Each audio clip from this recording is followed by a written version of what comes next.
unfolding now. He was just found dead after years of corruption and being at the center of communist rule. The lone-standing individual who had all the answers was just found dead under horrific circumstances. Authorities' immediate response was to publicly pronounce it a suicide. However, the answer was too quick, and the body's still warm to determine this. As all suspicious deaths of the past several months go, these people either kill themselves over pressure or were killed as to make it look like it was self-inflicted. One thing is for sure, that this dead individual stood to expose a lot of liberal corruption more than any other person found dead, with a very direct and specific connection to the most communist dictator in the world. Just over a year ago, on November 25, 2016, former Prime Minister of Cuba, communist revolutionary, Fidel Castro died. Now he's been joined in death by the next person who possibly posed a risk to Barack Hussein Obama and Hillary Clinton. Most tightly kept secrets. Fidel ruled a small country into a hell of an existence for 32 years.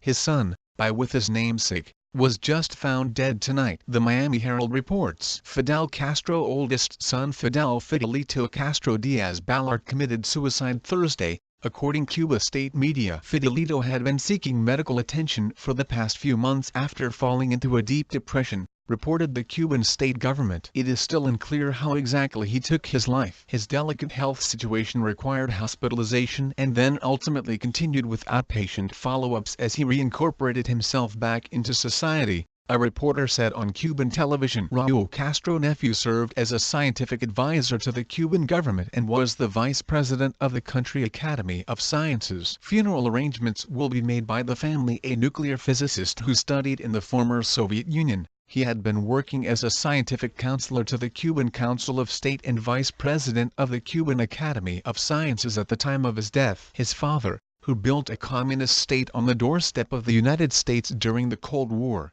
died just over a year ago, on November 26, 2016, aged 90. What was he so depressed about? The weight of what his father had done to the country that he was left to deal with after? We may never know, but the situation certainly seems odd. After his American-hating father passed, Cuba was finally free, despite liberals' heartbreak over the news. However, freedom-loving Cuban Americans party. As soon as Trump was elected to save America from socialist leftists, stock markets are seeing record-breaking gains since the election, and then, anti-American communist Fidel Castro has died the day after Thanksgiving 2016. For anyone missing the irony, the communist Fidel Castro died on Black Friday, capitalism's biggest day of the year. Cuban Americans are breaking out in celebration as news of Castro's death spreads. Same people who voted for the Donald era. It almost as if God has says, "Okay, America, you put up with these FCKING idiots for long enough,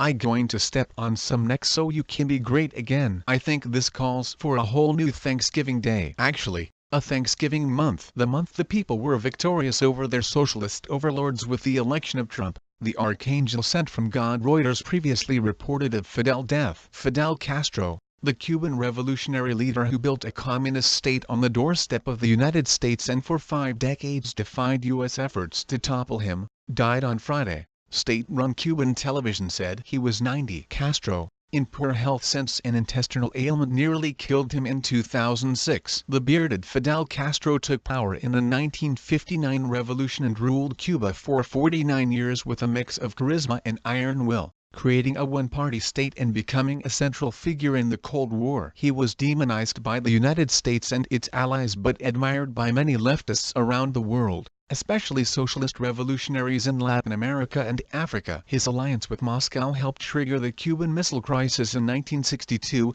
a 13-day showdown with the United States that brought the world the closest it has been to nuclear war. Wearing green military fatigues and chomping on cigars for many of his years in power, Castro was famous for long, fist-pounding speeches filled with blistering rhetoric, often aimed at the United States. In the end, it was not the efforts of Washington and Cuban exiles nor the collapse of Soviet communism that ended his rule. Instead, illness forced him to cede power. Good riddance to the communist fool. We should have taken over his little island a long time ago. Let hope the angel of death visits more of our enemies in the coming years of prosperity under President Trump. We had enough of these communist pieces of SHT. America will be made great again.